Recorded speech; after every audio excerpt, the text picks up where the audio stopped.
حضرت علی رضی اللہ تعالیٰ عنہ نے ایک دشمن کو بچھاڑا ہوا زمین پہ لٹایا ہوا ہے، اس کی چھاتی پہ سوار ہیں، تلوار سیدھی کی اس کی گردن کاٹنے کے لیے، اس نے ان کے منہ پہ تھوک دیا۔ حضرت علی رضی اللہ تعالیٰ عنہ اس کو چھوڑ کر اٹھ گئے۔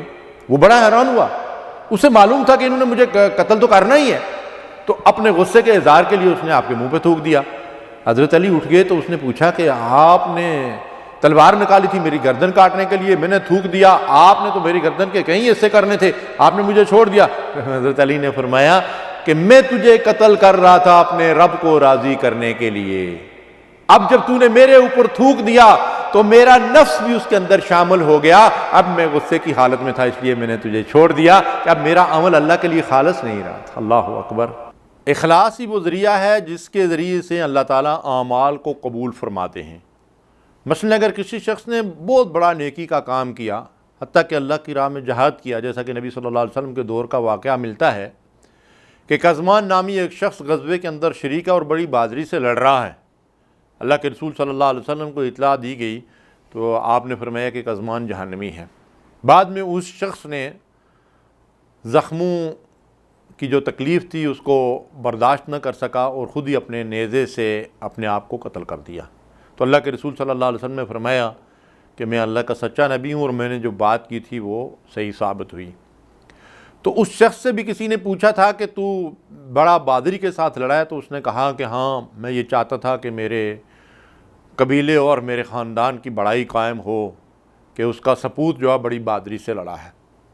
تو اس لیے اگر کوئی بڑے سے بڑا بھی عمل ہوگا اور اس کے پیچھے اگر سچا جذبہ نہیں ہوگا، خلوص نہیں ہوگا، نیک نیتی نہیں ہوگی، تو اللہ تعالیٰ اس عمل کو قبول نہیں کریں گے۔ اس لیے اللہ نے عبادات کے اندر خلوص کو، اخلاص کو بنیادی اہمیت دی ہے۔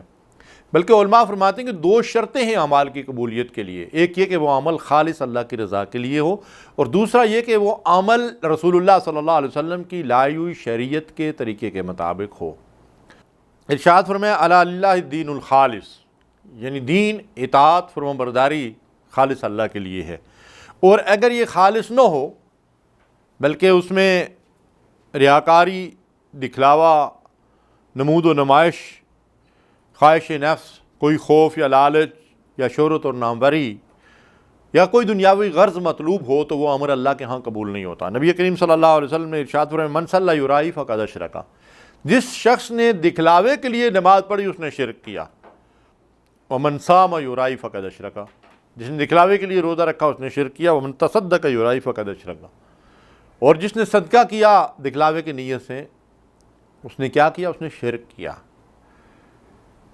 اخلاص کی ضد ہے شرک یا اشتراک، یعنی جس شخص نے وہ عمل کسی اور غرض کے لیے کیا تو اس کا مطلب یہ ہے کہ اللہ کے ساتھ اس نے ایک اور کو شریک بنا لیا، دوسرے کا اشتراک ہو گیا۔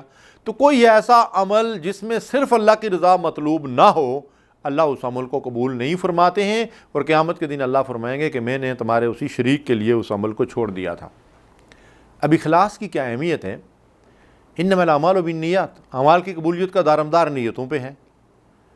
وہ حابیل اور قابیل کے درمیان جو جھگڑا ہوا تھا اور قابیل نے حابیل کو قتل کر دیا تھا، تو اس نے بھائی نے اپنے بھائی قابیل سے کہا تھا، حابیل نے، انما یتقبل اللہ من المتقین، اللہ تقوی والوں کے عمل کو قبول کرتا ہے۔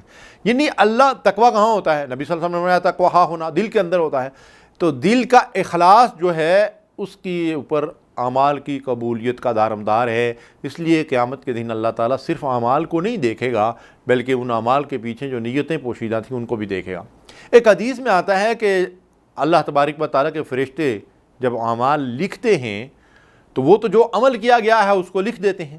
قیامت کے دن کچھ لوگوں کے اعمال بہت بڑے بڑے بازار بڑی اہمیت والے ہوں گے، اللہ تعالیٰ ان کو راکھ کے ڈھیر میں ڈال دے گا، ضائع کر دے گا۔ تو فرشتے پوچھیں گے کہ یا اللہ یہ تو بہت بڑے بڑے اور اچھے اچھے عمل تھے، تو اللہ فرمائے گا تمہیں نہیں معلوم کہ کس نیت سے یہ عمل کیے گئے تھے۔ اس لیے ہم نے جواب دہی اللہ کے حضور کرنی ہے، تو ایسا نہ ہو کہ بظاہر لوگ واہ واہ کرتے رہیں کہ بڑا نیک ہے، بڑا متقی ہے، بڑا پرہیزگار ہے، بڑی خوبصورت داڑھی رکھی ہوئی ہے اور نمازیں پڑھ پڑھ کے گھاٹے پڑ گئے ہیں، لیکن یہ ہے کہ اخلاص نہ ہو تو سب کچھ قیامت کے دن رائے گاں چلا جائے گا۔ من احب للہ وابغض للہ واطاع للہ ومنع للہ فقد استکمل الایمان۔ ایمان کیا ہے؟ کہ آدمی کی محبت آدمی کی دوستی، آدمی کی دشمنی، اس کا دینا، اس کا روکنا صرف اللہ کی رضا کے لیے۔ اللہم صلی علی سیدنا محمد وعلی